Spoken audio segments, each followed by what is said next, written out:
programang Sagot Kita. Kami po ay napapakinggan nyo sa 105.9 sa Mega Manila, 106.7 sa Davao, 101.9 sa Cebu, 101.5 sa Cagayan de Oro, 99.9 sa Ormoc at 104.7 sa Tacloban. Bukod sa radyo, kami po ay nasa True TV na. True TV sa Signal at sa Satellite, we're on Channel 19, mga kapatid. Kaya mas madali po tayong mapapanood saan mang sulok ng Pilipinas, saan man sulok ng mundo, maaabot din po namin kayo. Basta mag-follow lamang po kayo sa FB page ng Sagot Kita with Cheryl Cosim. At mga kapatid, ngayong araw po ng Biyernes ay spiritual day po tayo. Katuwang natin, syempre, ang MX3. Bago po ako pumunta sa ating topic, ay sana po isama natin sa ating pagdarasal ang mga kapatid natin sa Davao Oriental, kung saan nakaranas sila ng magnitude 7.4 na lindol. Base ho doon sa huling report ay umabot sa 5 yung pinakamalakas na intensity. At ang pinaka-update po, 3 na ang naiulat na nasawi. Patuloy po ang aerial inspection at iba pang and even sa ground, yung ground inspection. Kung makikita nyo po sa mga picture din, ay may mga kalsada rin na nabiyak, may mga gumuhong structures, patuloy po nating ipagdasal ang mga kababayan natin. Hindi biro, ito pong sunod-sunod na earthquake na lindol na ating naranasan na una sa Bogo City sa Cebu, sumunod sa bahagi po ng La Union at ngayon nga po itong nangyari sa Davao Oriental. Nakausap natin ang VVOX kanina at tinanungan natin, are these all connected? Sabi po ni Katoto Bacolcol, ang director po ng VVOX, ay hindi. Pero dahil mayroon tayong 6 na active na trench at mahigit 100 daw po na active faults, talagang makakaranas tayo ng lindol. Sabi nga niya, actually araw-araw ay may naitatala silang mahigit 30 lindol. Hindi lang natin nararanasan dahil hindi naman ito kalakasan. Nagkataon na ito pong ilan pong magkakasunod ay talaga nga pong malakas. So let's all pray sa mga kababayan po natin, and also dapat ay maging mulat tayo, na maging handa rin po tayo. Huwag nating kakalimutan, lalo na din po tayo dito sa Metro Manila, yung pinapaalalahanan tayo palagi, yung posibleng the big one. So sana ito ay maging paalala po sa atin, na sakali man, dapat handa po tayo. And mamaya po sa ating programa ay isasama po natin sa dasal ang ating mga kapatid na naapektuhan nitong sunod-sunod na lindol. At sabi ko nga po, spiritual day tayo ngayong araw. Syempre, katuwang po natin ang MX3. At ito po, dito na tayo sa ating topic, repentance and turning back to God. Marami po sa atin ay nakagawa ng mga desisyon na hindi naging maganda ang bunga. May mga salitang binitawan na sana'y hindi na lang natin nasabi. O kaya naman tinahak ang landas kahit pa alam nating ito'y makakasama sa atin.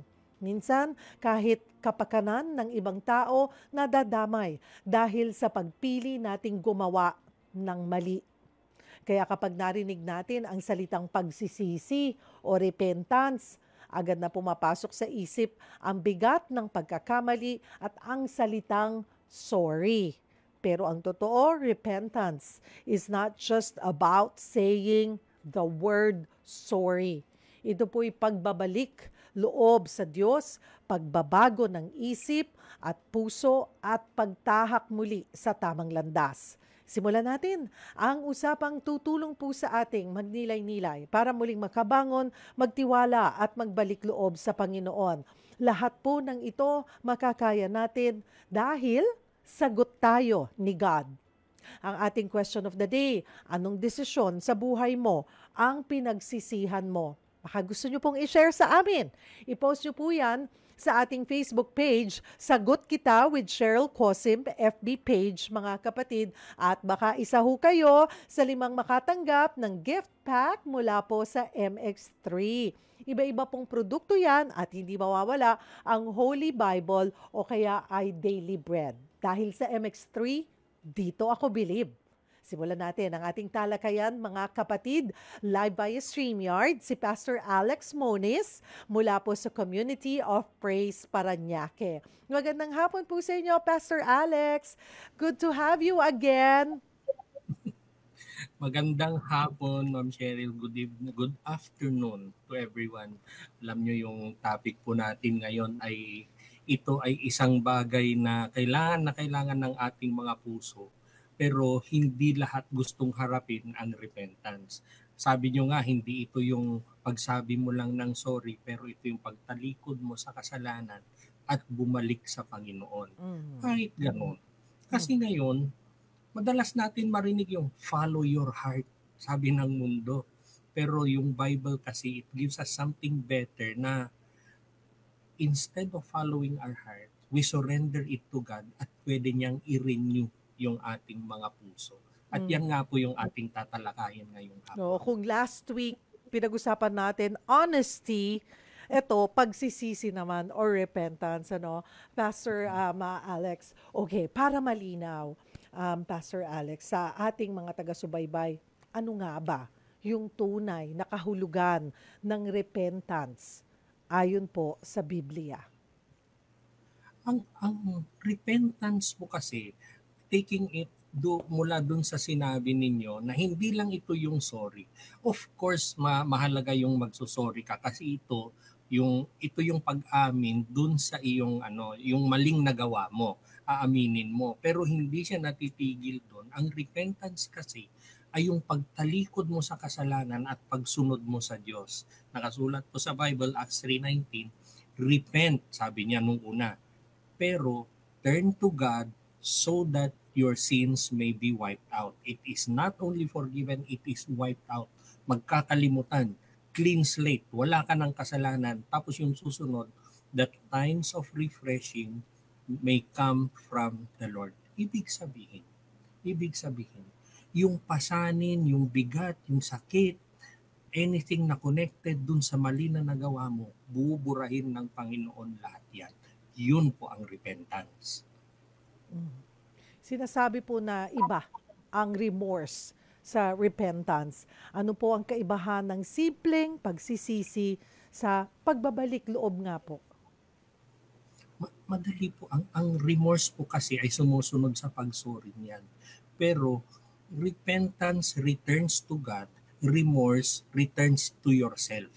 Ikaw yung kaya nga nagsosorry kasi masama ang loob mo o nagsisisi ka sa ginawa mo, pero ang balik mo ay sa sarili mo. Mahinang pundasyon po yon. Kasi anytime na maisip mo na dapat yata hindi ako nagsorry, tama yata yung ginawa ko, ay babalikan mo yung kasalanan na ginawa mo. Pero when we talk about repentance, it is turning to God. Bumabalik ka sa Panginoon kung saan ang tama. Ang pundasyon ng repentance ay ang Panginoon, ang pundasyon ng remorse ay yung tao. Kaya talaga dapat maintindihan natin yung tunay, yung lalim ng kahulugan ng repentance. No, Pastor Alex? Kasi minsan parang it's just a sorry word. Hindi natin isinasa puso talaga or talagang walang genuine na pagsisisi. Paano po nakakatulong ang repentance para maranasan muli yung joy of salvation naman? Yung joy of salvation po kasi, ito ay nanggagaling sa ginawa ng Panginoon para sa ating. When we sin, pag gumawa po tayo ng pagkakamali, lumalayo tayo dun sa joy na binibigay ng salvation sa atin. It does not mean na nawawala yung Panginoon sa atin, pero tayo yung humahakbang palayo. Now, yun nga po yung sinabi nyo kanina, yung remorse and repentance. Pag nailayo ka na sa Panginoon, Pag remorse ang ginawa mo, bumabalik ka sa sarili mo. Pag repentance, bumabalik ka sa Panginoon and everything about God. Everything about God, including yung joy of salvation na sinasabi natin. Na we can enjoy that salvation, yung kung ano yung benefits, kung ano yung blessings of that salvation matatanggap po natin pag nag-repent po tayo. Pag nag-repent at bumalik tayo sa Panginoon. Bakit mahalaga ang repentance, Pastor Alex? Ano yung nangyayari sa ating relasyon sa Panginoon kapag hindi tayo nagsisisi? Mananatili po tayong, thank you po sa tanong, mananatili po tayong malayo sa Panginoon. Kasi kung hindi ka naman kasi nagsisisi, it is a declaration sa Panginoon na hindi kita kailangan. Kaya kong iligtas ang sarili ko. Kaya kong magkaroon ng joy sa sarili ko without you. Sinasabi natin sa Panginoon. Pero pag nagsisi tayo at bumalik tayo sa Panginoon, unang-una, it is a declaration to God na ikaw ay Panginoon. Na nananampalataya ako sa iyo na kaya mo akong ibalik. We can always have remorse, pero it will never return us to God. Ang mahalaga po kasi ay maibalik tayo sa Panginoon at matuloy yung magandang plano ng Panginoon sa buhay natin. Paano po natin mahihikayat, Pastor Alex, yung mga kababayan nating aminin ang pagkakamali at simulan ang pagsisisi? Parang yun yung pinakamahirap na step or challenging step, ano po? Kasi hindi natin mayalis, marami sa atin. Lagi may fried chicken. Grabe. Una po kasi ay intindihin natin yung repentance, yung pagsisisi. Hindi ito parang naiisip natin na parang husgado si God, nakaturo yung kamay niya sa'yo, ito yung kasalanan mo, tama na yan. Iniisip natin yon. Pero ang repentance, it is better for us na intindihin natin as an invitation to come home. Come home to God. Ang repentance ay hindi punishment, ang repentance ay restoration. Marami ang ayaw mag-repent kasi akala nila galit ang Panginoon at malayo siya. Pero ang katotohanan, lagi siyang naghihintay pa sa atin para bumalik tayo sa Kanya. Amen. Yung repentance is an invitation to come home. Amen. O mga kapatid, break lamang po tayo ng kaunti. Kasama po natin si Pastor Alex Moniz. At sa ating pagbabalik, mas pag-usapan pa po natin ito, no? At sumali po kayo sa ating discussion, mga kapatid. Sali na ang ating question of the day. Anong desisyon sa buhay mo ang pinagsisihan mo? Baka gusto nyo pong i-share. Mamaya, 5 po ang pipiliin natin na magkakamit ng gift pack. Mula po yan sa MX3. I-post lamang po sa FB page ng Sagot Kita with Cheryl Cosim. Huwag po kayong bibitaw. Magbabalik ang programang Sagot Kita, Sagot Tayo ni God.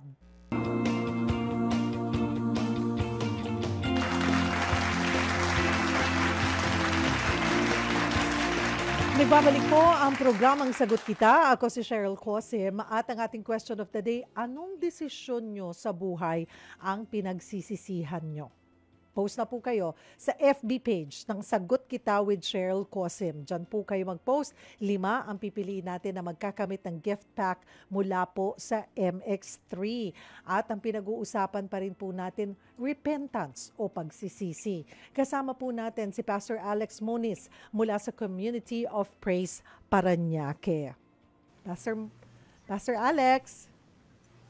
Yes po. Ayan, puntahan po natin itong parable ng prodigal son. Paano po ito magandang larawan ng repentance? Naku, napakagandang kwento po yan. Nagsimula yung kwento dun sa anak na hiningi niya yung kanyang mana sa kanyang tatay. Yung paghingi pa lang niya ng mana, ayon sa kanilang tradisyon, ito ay isang napakalaking kasalanan na. Kasi pag hiningi ng anak yung kanyang mana at buhay pa yung kanyang ama, ito ay statement sa kanyang ama na gusto ko patay ka na. Pero walang pinakitang galit or anything yung tatay niya, binigay niya lahat. Tapos umalis yung anak, nilustay niya sa kalokohan yung Mhm. kanyang mana. Tapos wala na. Wala na siyang nagkaroon ng taggutom, tapos nauwi siya sa babuyan, tapos gusto niyang kainin yung pagkain ng baboy, pero ang napakahalagang statement sa parable of the prodigal son ay yung sinabing he came to his senses. Na-realize niya, ay, doon pala sa hacienda ng tatay ko, lahat ng mga alipin doon lang yung mga servant, may pagkain, maganda ang tulugan, tapos uuwi na lang ako, gusto ko maging alipin na lang ako. Sabi niya. Ngayon, minemorize niya yung speech niya sa tatay niya na pagka nagkita kami ng tatay ko, ito yung sasabihin ko, magiging alipin na lang ako, gumawa ako ng mali, everything. Tapos sinimulan niyang maglakad pa uwi. I would believe habang pauwi siya, inuulit-ulit niya yung speech niya. Tapos sabi naman dun sa kwento, yung tatay naghihintay. At least Yes. at this point, gusto kong magkaroon tayo ng mental picture kung ano yung nangyayari.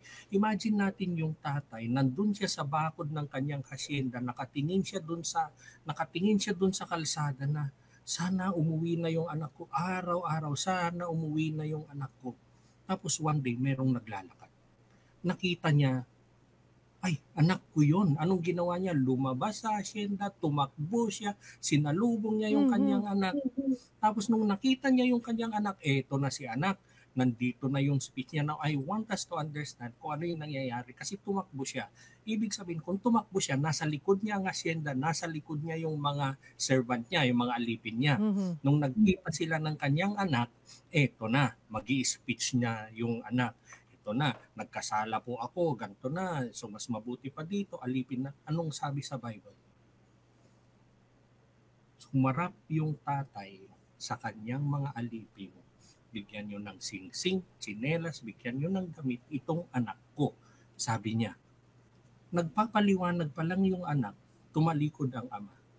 When we repent, hindi kailangan ng Panginoon ang ating paliwanag.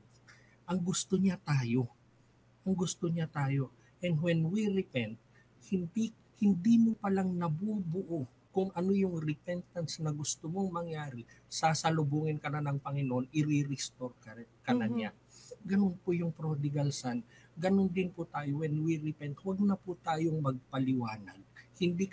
Wala po tayong talino na kayang itapat sa Panginoon para maintindihan niya yung paliwanag natin sa ating kasalanan.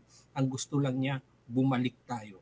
Pagbalik natin, tatanggapin niya tayo. Yes. Mahiyakap pa, restored pa tayo. Ganun po Amen. yun.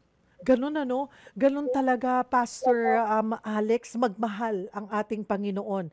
Laging handang magpatawad, laging naghihintay sa ating pagbabalik.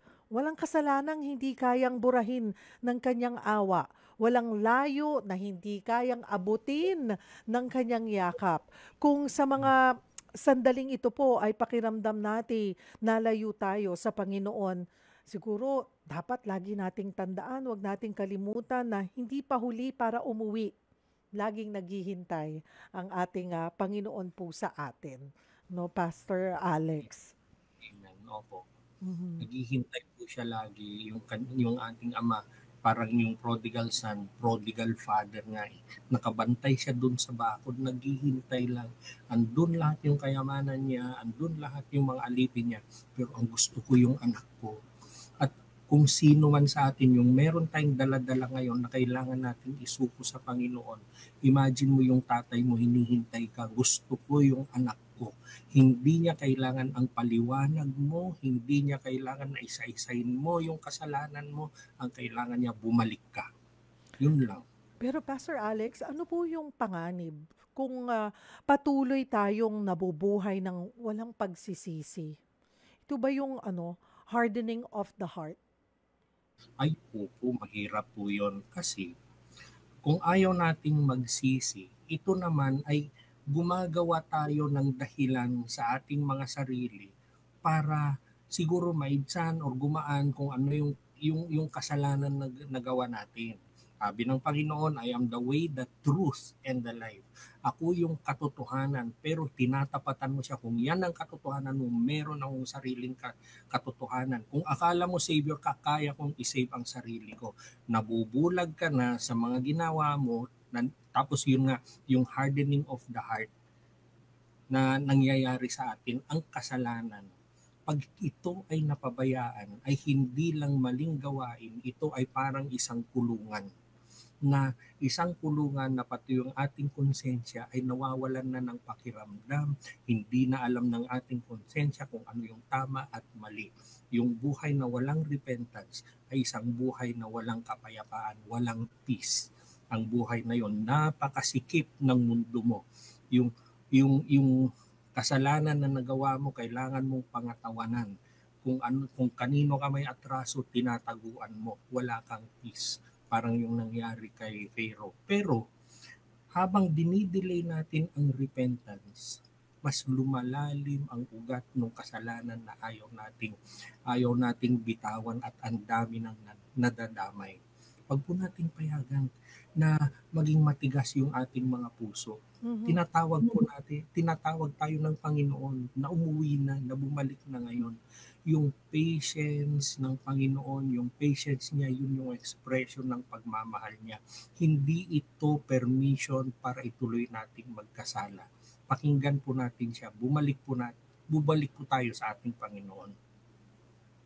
Practical, ano po yung mga practical steps, Pastor Alex, na pwede nating gawin para maging bahagi ng ating pang-araw-araw na pamumuhay ang repentance?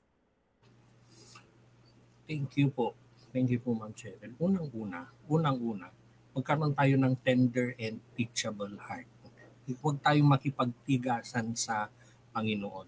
Every time na merong sabihin ang Panginoon sa atin na, ayan, nagkamali ka dyan, or kailangan kang mag-repent sa kasalanan na ito, huwag na tayong magdahilan. Sige Lord, sige po, i-surrender mo na sa Panginoon. Which brings us to the second step na yung pag-confess natin sa Panginoon, it should be quick, it should be sincere. It should be quick and sincere. Wag na yung, alam mo ito yung kasalanan mo, hanapan mo pa ng dahilan. Wag na. Wala tayong maitatapat na talino sa Panginoon. Sabi nga ni Saint Augustine, sabi niya, the confession of evil works is the beginning of good works para sa atin. And then yung third step po natin, kung minsan kasi, we talk about sin as something that wrong na nagawa natin, pero yung something wrong na nagawa mo, pag unrepented, nagiging sinful habit, nauulit-ulit yan. So anong ibig sabihin nun? Tatanggalin mo yung sinful habit, papalitan mo ng godly actions. Kunwari, chismis, ang hilig sa chismis. Instead na chismis, palitan mo ng intercession. Kunwari ang dali mong mag-alala, worry. Sabi sa Bible, huwag kang mag-worry, palitan mo ng worship. Kunwari meron kang mga kasalanan na ayaw mong patawarin, kasalanan ng ibang tao na ayaw mong patawarin, palitan mo ng kindness sa iba. Tapos yung fourth step natin ay manatili tayo sa Word of God and people of the Word. Huwag po tayong bumukod sa kanila. Sometimes kasi, if you are with the wrong company, kung nagkasala ka, sila pa yung mag-a-affirm na okay lang yan. Huwag na. Kukonsintihin ka pa. Ay naku po, marami pong ganyan. 1,001 reasons para gano'n. Kunin mo na to. Kailangan mo to. Tanggapin mo na to kasi kailangan mo to. Sila pa yung magsasabi. Wala ng Panginoon sa usapan. And then, very, very important, yung last step po natin is we will always remember the grace of God. We will always remember that grace. Sabi po ni Martin Luther, the Christian life is a life of daily repentance, not because grace is weak, but because grace is abundant. Hindi po nauubusan ang Panginoon ng grace niya. So anytime we repent and return to God, He will accept us. He will always accept us. And we can always declare, mahal ako ng Panginoon, and I am called to live differently today. Amen po. Amen. Ano po ang mensahe ng Panginoon para sa ating lahat na maaaring na maaari pang nahihirapan pang magsisi, Pastor Alex? Yung una po nating yung sinabi ko po kanina, unang-una, yung pagsisisi kasi, niisip kasi ng iba, it is something bad, it is something weak, it is something na parang hinuhusgan ka. Yung pagsisisi, it is not punishment, pero it is a restoration. Restoration po sa Panginoon. Tapos, we have to understand na marami kasi yung gusto nilang magsisi, ayusin ko muna yung buhay ko, gawin ko to, itigil ko to. Iniisip nila, hindi po. Yung repentance, it begins with honesty and it is not perfection. Aminin mo lang. Aminin mo sa Panginoon. Tama na yung nagdadahilan ka. Aminin mo na yung pagkakamali mo. Sabi sa Bible, the Lord is near to the broken-hearted and saves the crushed in spirit. Sabi po sa Bible. And then, yung Holy Spirit will always give us strength to turn and stay tuned to God.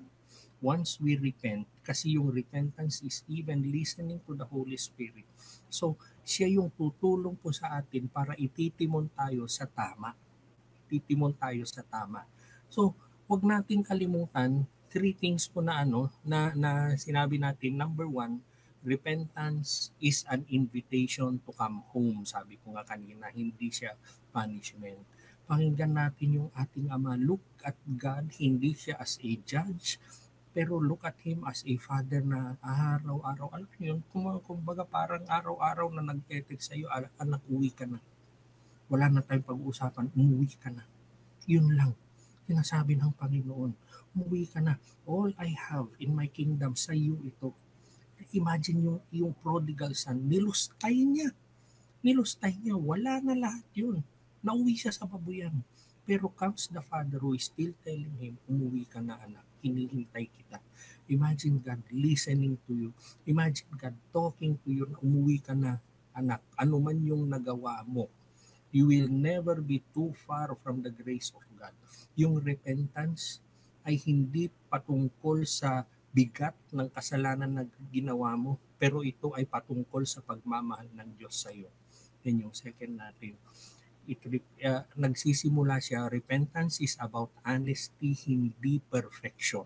It is not perfection. God knows that. God knows that. Sabi ni D.L. Moody, you do not have to get better before coming to Christ. You come to Christ to get better. Sabi niya. And yung last point po natin, si Holy Spirit. Umasa tayo lagi kay Holy Spirit. Amen po. Amen. Mga kapatid, kung gusto nyo pong humabol pa, maari pa rin po kayong mag-post sa ating FB page. Magbe-break lamang po tayo. Kasama pa rin natin si Pastor Alex Moniz. Huwag po kayong bibitaw, magbabalik ang programang Sagot Kita, Sagot Tayo ni God. Nagbabalik po ang ating programa at nasa huling bahagi na po tayo ng Sagot Tayo ni God. Ang ating question of the day, anong desisyon sa buhay mo ang pinagsisihan mo? Kasama pa rin po natin si Pastor Alex Moniz mula sa Community of Praise Parañaque. Pastor Alex, babasahin ko na yung mga message po ng ating mga nakikinig sa atin at nanunood today. Ayan, about yung mga pinagsisihan nila. Si Mike Yalong, kasi po di nila matanggap sa sarili nila na nakagawa sila ng pagkakamali. Mataas ang pride nila at sarili lang ang iniisip. Si June Romel Javier Galion, yung nakipagkilala ako sa maling tao na I gave my trust pero they betrayed me. Now I am serving the Lord as a Christian who goes to church every Sunday. Amen. Si Christiana, ang lubos kong pinagsisihan ay ang pagboto sa mga tiwaling politiko. Ayan. Pastor Alex. Nangiti si Pastor Alex doon. Ayun. Si Aero Jade Santos, laging tatandaan, pag-isipan munang mabuti ang isang bagay bago gawin kung makakabuti or makakasama sa iyo at sa iyong kapwa para wala kang pagsisisihan sa bandang huli. Si Miguela Contreras, kasi po para sa iba nahihirapan silang umamin kaagad, baka hindi sila mapaniwalaan, pero sa totoo lang, minsan ang pagkakamali din at pagsisinungaling ay nakakatulong din para protektahan yung sarili. Si Rebecca Camposano, Yung mga taong matataas ang tingin nila sa sarili nila, hindi sila tumatanggap ng pagkakamali. Yung mga walang pagmamahal sa kapwa at malayo sa Panginoon Diyos, hindi sila naniniwala. Si Ronald Tumbaga, matigas ang pride nila dahil di kilala si Jesus. Sana makilala nila sa lalong madaling panahon para gumanda ang takbo ng buhay natin sa lipunan sa mga trapong ganid at sobrang siba sa power and fortune kahit nakawan ang galawan.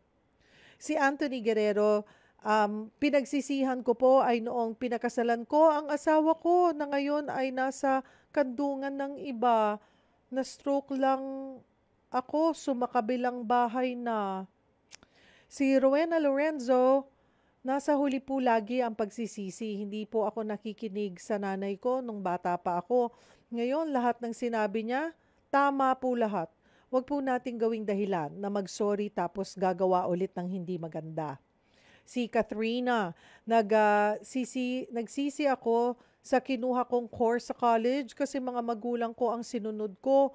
Kaya hindi ako masyado nag-excel sa course na yon at hindi ako ganado pumasok. Pagka-graduate ay hindi din naman ako makakuha ng maayos na trabaho. Kaya inisip ko mas okay talaga kung minsan na pinaglalaban natin ang gusto natin para hindi mahuli ang lahat. Si Janjan, ang labis kong pinagsisihan sa buhay ko ay ang pagbabaliwala ko sa yumao kong ama. Binaliwala ko ang sakripisyo niya para sa amin. Dugot pawis niya para lang makapag-aral kami sa magandang paaralan. Pero pinili kong magbulakbol, naging makasarili, hanggang nagkasakit siya at nawala na sa piling namin. Hanggang ngayon, inuusig ako ng konsensya ko. Sana mapatawad ako ng tatay ko at sana mapatawad ako ng Panginoon. Katulad nga ng sinabi nyo, di ba, Pastor Alex, and then the story of the prodigal son. Yung sinseridad ng pagsisisi natin, yung sa repentance, hindi pa nga tayo humihiling nararamdaman pa lang natin, niyayakap na tayo ng Panginoon. Niyayakap na tayo ng Ama natin. So, sana, Jan, patawarin mo na rin yung iyong sarili. Dahil I'm sure, pinatawad ka na ng Ama mo at ng Panginoon. Kasi gayon, minsan, di ba minsan, Pastor Alex, we continue to, sisihin yung sarili natin na kahit na alam natin o alam nyo naman na sincere kayo sa inyong pagsisisi, pero hindi mo mapatawad yung sarili mo, nagiging sagabal yun dun sa pagkawala mo Pag yung doon sa pag-grow mo, sa pag-move forward. Si Loy Enriquez, opo, dapat kapag magsisi ay dapat wag nang ulitin ang masamang ginawa at araw-araw sikapin magkaroon ng maayos na buhay. Si Ramel Maluto, ang maling desisyon na pinagsisihan ko ay inuwi ko sa bahay ang naging ka-live-in ko po. Nakilala ko siya nang nag-work ako sa barko. Hindi rin tumagal ang relationship namin at nagkahiwalay kaming dalawa. Nagsisisi po ako talaga, siguro hindi kami para sa isa't isa. Ngayon, namumuhay akong mag-isa at may sakit. Ayan, salamat po sa mga nakiisa po sa atin. Salamat po sa inyong mga messages. Pastor Alex, tapusin po natin ang ating programa sa isang dasal. Sige po. At isama po natin, Pastor Alex, yung mga kapatid natin na naapektuhan po nitong 7.4 na magnitude na lindol sa Davao. Papa. Panginoon, salamat po na tinuro nyo, pinaalala nyo po tungkol sa pagsisisi sa akin ngayon, Panginoon. Ito po yung mga bagay-bagay na mas gusto pa namin kalimutan, pero bumabalik pa rin sa aming pag-iisip, Panginoon. And Lord, we pray na ang bawat isa sa amin na nakarinig ng inyong mensahe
Davao. Lord, nagsimula po sa La Union, nagsimula sa Cebu. Tapos sa La Union, ngayon Davao naman, Lord, loobin niyo po, panalangin po namin, tama na po, Panginoon. Ngayon po, sa kalagayan po namin ngayon, Lord, a time of suffering sa Davao, a time of devastation sa kanila, Panginoon. Lord, yun pong mga nasugatan, yung mga natakot, yun pong walang hindi makagalaw kung nasaan sila ngayon, nakulong sila dahil sa lindol, Panginoon. Lord, panalangin po namin na ipakita nyo ang inyong presensya, iparamdam nyo po ang inyong presensya sa kanila. Lord, yung pong mga nawalan ng mga mahal sa buhay, Panginoon. Lord, yakapin niyo po sila. Lord, kawawa po sila, Panginoon. Lord, would you strengthen yung mga pamilya nila? Would you heal even, Lord, yung mga nasugatan, those broken bodies, Lord, pero especially, Lord, yung mga broken spirit. Panginoon, kayo po yung Lord of compassion. And we pray, Lord, that you would surround them with your peace that surpasses all understanding, Lord. Lord, paramdam niyo po sa kanila na maski ganun po ang nakikita nila, giba-giba, sira-sira yung mga nakikita nila, Lord, mayroon pang pag-asa. There is hope in darkness, Panginoon. Lord, bigyan niyo po ng courage and wisdom yung mga rescuers din po sa kanila, yung mga pangangailangan nila, Panginoon, shelter, tubig, pagkain, gamot, medical care, Lord, kayo po ang panggagalingan ng lahat ng yan. Lord, protect niyo po sila sa sakit na manggagaling at nadulot ng pangyayaring ito, Panginoon, and protect niyo po sila na hindi na madagdagan pa kung ano yung mga nangyari sa kanila ngayong araw, Panginoon. Lord, bantayan niyo po sila. Lord, we pray na magkaroon ng pagkakaisa sa kanila, Panginoon, na yung mga tumutulong sa kanila, magkaroon din ng pagkakaisa at matulungan niyo po. Lord, you are the God of all consolation, and we pray, Lord, that your light would shine even through this tragedy, Panginoon. Transform niyo po yung kanilang sorrow into hope, yung mga nawala sa kanila, Lord, into remembrance, the ruins that they see today, into renewal. Bless their heart, Lord. Pero yung panalangin nga po namin, Lord, po, sa ngalan ni Jesus. Amen. Amen. Thank you so much. Salamat po sa inyong oras, Pastor Alex Moniz, mula sa Community of Praise, Parañaque. Have a blessed weekend, Pastor Alex. Sa uulitin po. Thank you po. Mga kapatid, eto, bago tayo magtapos, i-announce ko muna yung winners natin ng gift pack mula po yan sa MX3. Ang ating lucky winners, Mike Yalong, June Romel Gayon, Christiana, Aero Jade Santos, and Loy Enriquez. Kayo ang 5 winners natin today, October 10, mga kapatid. Mag-send lamang po kayo ng direct message sa Sagot Kita with Cheryl Cosim FB page. Ilagay nyo po doon yung date ng pagkapanalo, contact number, kompletong pangalan at address para agad po naming mapadala sa inyo ang inyong mga gift pack. Mga kapatid, ang pagsisisi ay paanyaya ng Diyos para sa bagong simula. Sa bawat pag-amin ng ating kahinaan, may yakap ng habag at awa na naghihintay po sa atin. Hindi niya tinitignan ang bigat ng ating kasalanan, kundi ang katapatan ng ating pagbabalik. Kaya't huwag tayong matakot, lumapit muli sa Kanya. Ang pusong mapagkumbaba at nagsisisi, kailanman ay hindi niya itataboy. Sa Kanya, laging may kapatawaran at laging may panibagong umaga. At mga kapatid, before we end, iniimbitahan pa rin po namin kayo para sa isang fun run. Heto na ang pinakahihintay ninyo, Run for Life, hatid ng MX3 at Dimery Foundation Incorporated. Gagawin po yan sa SM Mall of Asia Complex, Pasay City sa November 23, 2025. May 3K, 5K at 10K category.